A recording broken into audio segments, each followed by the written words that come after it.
আসসালামু আলাইকুম রহমতুল্লাহি বরাকাতু। আলহামদুলিল্লাহ ওসসালাতু ওয়াসসালামু আলা রাসূলিল্লাহ ওয়া বা'দ। সুপ্রিয় দর্শক শ্রোতা ভাই বোন, আমাদের জীবনে এমন কিছু সময় আসে যখন দেয়ালে পিঠ থেকে যায়, যখন আমাদের নির্দিষ্ট চাওয়া পূরণ করা ছাড়া আর বিকল্প কোনো পথ সামনে খোলা থাকে না। এ ধরনের পরিস্থিতিতে আল্লাহ রাব্বুল আলামিনের কাছে আমাদের মনের একান্ত কামনা বাসনাগুলোকে পূরণ করবার জন্য একটি বিশেষ পথ বাতলেছেন আমাদেরকে প্রিয় নবী সাল্লাল্লাহু আলাইহি ওয়াসাল্লাম, আর সেটি হলো ইসমে আযম। ইসমে আযম মানে হলো মহান নাম। আল্লাহ রাব্বুল আলামিনের এই ইসমে আযম তথা মহান নামের মাধ্যমে কোনো কিছু চাওয়া হলে তিনি সেটা পূরণ করেন। এই নামের মাধ্যমে আল্লাহকে ডাকা হলে তিনি সেটাকে সাড়া দেন। এ মর্মে নবী আলাইহিস সালামের অনেকগুলো হাদিস রয়েছে। অনেক উলামা একরাম ইসমে আযম সম্পর্কে বলেছেন যে এটি হলো আল্লাহ রাব্বুল আলামিনের যে মূল নাম আল্লাহ, সেটি তার অনেকগুলো গুণবাচক নাম আছে। তমধ্যে থেকে আল্লাহ রাব্বুল আলামিনের যে মূল নাম আল্লাহ, এই নামের মাধ্যমে আল্লাহ রাব্বুল আলামিনকে ডেকে যদি বান্দা কোনো কিছু চান কায় মনোবাক্যে অন্তরের গভীর থেকে, তাহলে সে দোয়া আল্লাহ রাব্বুল আলামিন অবশ্যই কবুল করেন।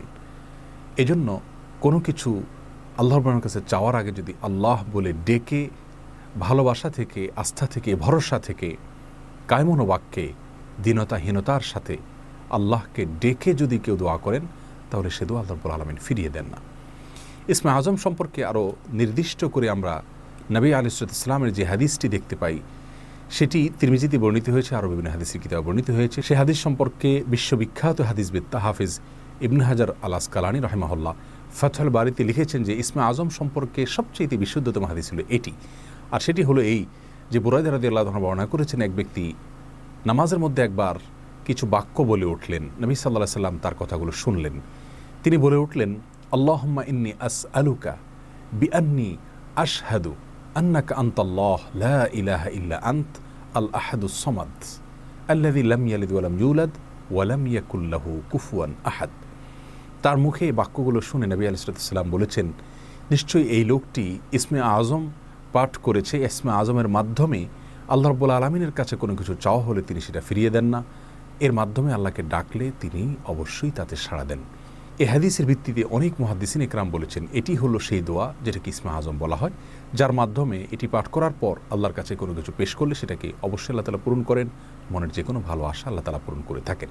দোয়াটি আবারও বলছি, আল্লাহুম্মা ইন্নী আসআলুকা বিআন্নী আশহাদু আন্নাকা আনতাল্লাহ লা ইলাহা ইল্লা আনত আল আহাদুস সামাদ আল্লাযী লাম ইয়ালিদ ওয়া লাম ইউলাদ ওয়া লাম ইয়াকুল লাহু কুফুয়ান আহাদ। যার অর্থ হলো, হে আল্লাহ, আমি আপনার কাছে প্রার্থনা করছি এ মর্মে যে, এই জন্য যে, এই ভিত্তিতে যে আমি সাক্ষ্য দেই আপনি আল্লাহ, আপনি ছাড়া সত্যিকারের কোনো মাবুদ নেই, আপনি কারো মুখাপেক্ষী নন, আপনি একক, এবং আপনি কাউকে জন্ম দেননি, আপনাকেও কেউ জন্ম দেয়নি, এবং আপনার সমকক্ষ আর কেউ হতে পারে না। এই বাক্যগুলো পাঠ করে আল্লাহর বড়ের কাছে কোনো চাওয়া পেশ করলে তিনি অবশ্যই সেটি পূরণ করেন। কেউ যদি অত্যন্ত সংক্ষেপে ইসমে আযমের মাধ্যমে দোয়া করতে চান, তাহলে তিনি আল্লাহ রাব্বুল আলামিনের প্রতি আন্তরিকতা, ভালোবাসা, শ্রদ্ধা, বিশ্বাস, ভক্তি এবং ভরসা রেখে আল্লাহকে ডেকে ডেকে মায়ার সাথে, মমতার সাথে, আল্লাহর অনুগ্রহগুলোর কথা স্মরণ করে আল্লাহকে ডেকে ডেকে তার মনের চাওয়াগুলো পূরণ করবেন। এটা হবে ইসমে আযমের সবচেয়ে ছোট ভার্সন। আর যদি কারোর হাতে সময় থাকে, তাহলে তিনি ইসমে আযমের যে দোয়াটি আমরা কথা বলেছি, আল্লাহুম্মা ইন্নী আসআলুকা বিআন্নী আশহাদু আন্নাকা আনতাল্লাহ লা ইলাহা ইল্লা আনত আল আহাদুস সামাদ আল্লাযী লাম ইয়ালিদ ওয়া লাম ইউলাদ ওয়া লাম ইয়াকুল লাহু কুফুয়ান আহাদ। এই দোয়াটা তিনি পাঠ করবেন, করে আল্লাহর কাছে তার চাওয়া পেশ করবেন। জীবনের কঠিন মুহূর্তগুলোতে বিশেষ করে এই ইসমে আযম পাঠ করে আল্লাহর বাবার কাছে দোয়া করব, সেটা অবশ্যই আল্লাহ তাআলা কবুল করবেন যদি দোয়ার মৌলিক শর্তগুলো আমরা পূরণ করে থাকি। হালাল বক্ষণ করা, কায় মনোবাক্যে দোয়া করা এবং দোয়ার ক্ষেত্রে আন্তরিকতা এবং ঐকান্তিকতা থাকা, এই বিষয়গুলোকে যদি খেয়াল করে আমরা দোয়া করি, ইনশাআল্লাহ বিইذনিল্লাহ আল্লাহ তাআলা আমাদের সে দোয়া পূরণ করবেন। কোনো কারণে সে দোয়া যদি পূরণ হতে আমরা না দেখি, তাহলে সন্দেহাতীতভাবে আমাদের বিশ্বাস রাখতে হবে এটা পূরণ এই মুহূর্তে না হওয়ার মাঝে আমাদের জন্য কল্যাণ নিহিত আছে। আল্লাহ তাআলা এর বিনিময়ে আমাদেরকে আখিরাতে দিবেন। এছাড়াও দোয়া ইউনুসের মাধ্যমে লা ইলাহা ইল্লা আনতা সুবহানাকা ইন্নী কুনতু মিনাজ জালিমিন, এটা পাঠ করেও যদি কেউ দোয়া করেন, তার মাধ্যমে আল্লাহর বড় দোয়া কবুল করেন। এবং হাদিস বর্ণিত হয়েছে, আল্লাহ তাআলা আমাদের সবাইকে ইসমে আযমের মাধ্যমে আল্লাহর কাছে জীবনের কঠিন মুহূর্তগুলোতে দোয়া পেশ করার তৌফিক দান করুন। আসসালামু আলাইকুম ওয়া রাহমাতুল্লাহি ওয়া বারাকাতুহু।